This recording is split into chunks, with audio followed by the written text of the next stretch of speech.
dear Bethel. One of my favorite parshiot in the Torah is Parshat Vayetze, the parsha I did for my senior sermon, and which is depicted here in this beautiful painting my parents got me in honor of that occasion, showing the early scenes of the parsha where Jacob is in the wilderness dreaming of a ladder that goes up to heaven with angels coming up and down. And that parsha begins with Vayetze, and he went out, talking about Jacob fleeing his home in Beersheba and going to Haran. And Rashi notices something unusual in the language there.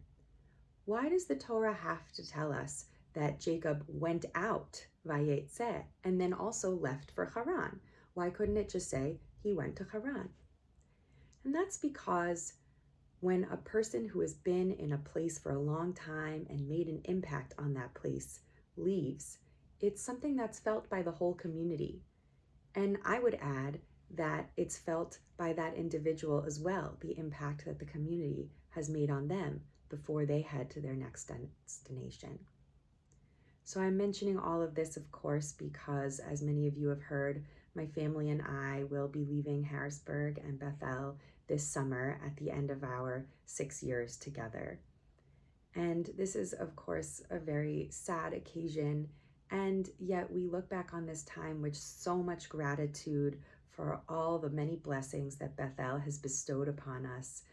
This has been a place of many firsts for us. This is my first full-time rabbinic position after my ordination. This was the place where our children were born and first came home and spent their early years being held by our community, sometimes crawling on the bima and spending time at the Early Learning Center at the JCC and Silver Academy.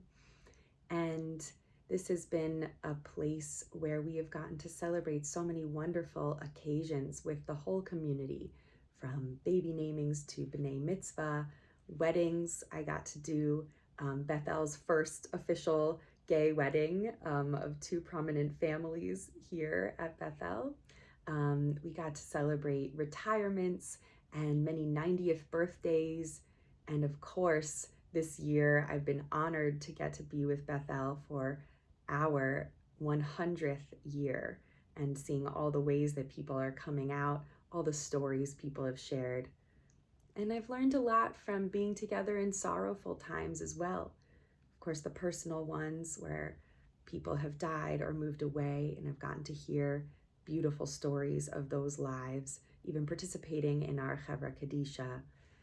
And of course, we've sat together through some difficult times in the world at large.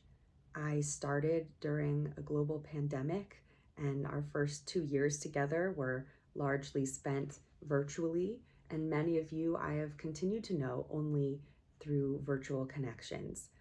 And after we learned to come back together, we sadly were beset by the horrible attacks of October 7th and all of the aftermath, including the holding of hostages and the war and the rising anti-Semitism around the world and the political changes in our country and around the world. These have been some traumatic and stressful times that we've been through together.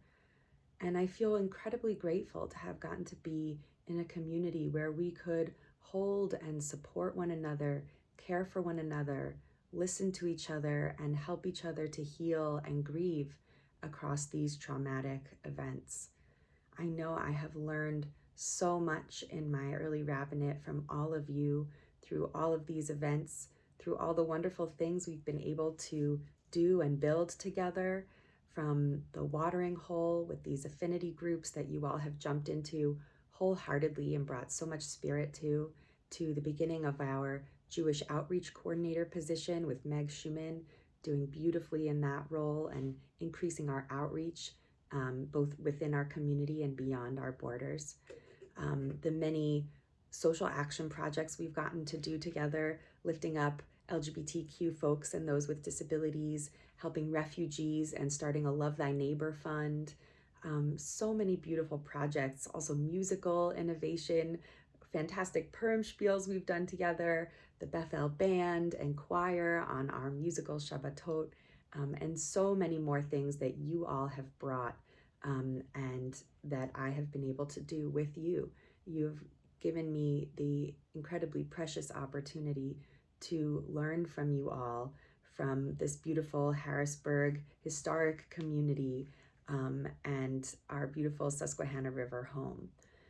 So in the coming months, I look forward to working with our Bethel leadership to shore up the foundation of all that we have built together over the years, and to prepare the ground for continued growth with your next rabbi.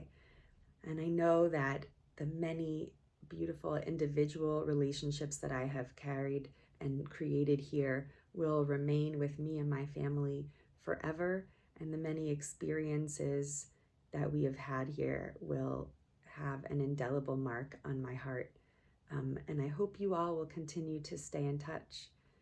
Feel free to reach out to me, whether you come to services for Shabbat and holidays, or you can make a coffee date with me and my continued 100 coffee dates for 100 years through my Calendly link, or reach out to the office.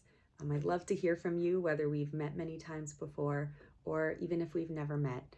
I'd be glad to hear your reflections and your stories, to hold your wishes and dreams for the future, to answer any questions and concerns. So for now, this moment of Vayetze, as it approaches, and I forgot to mention, I also have this beautiful gift from our own artist, Jeremy Santiago Horseman, depicting that same moment of Vayetze and Jacob's dream. I hope that you all will continue to dream positive things about the future while remaining rooted like the ladder in the ground of all we've built together. And I look forward to staying connected. And I wish Bethel many blessings for the 100 years to come. Shabbat Shalom.